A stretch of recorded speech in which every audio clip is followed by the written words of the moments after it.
And so for solutions, I would argue that they need to be both effective and robust.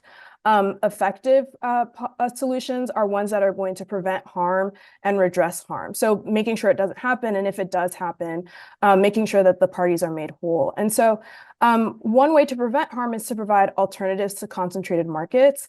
And so when we say alternatives, using that word very specifically, right, like not just an option, but a true interchangeable, viable alternative to what the monopolies are providing.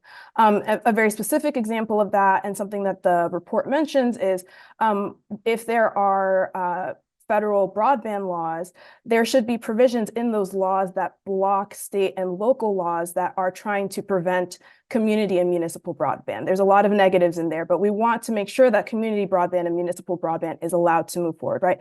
That's going to be an example of an effective solution. When we're thinking about merger review, the role that a firm has in communities of color or for people of color should be considered instead of rather like the full market.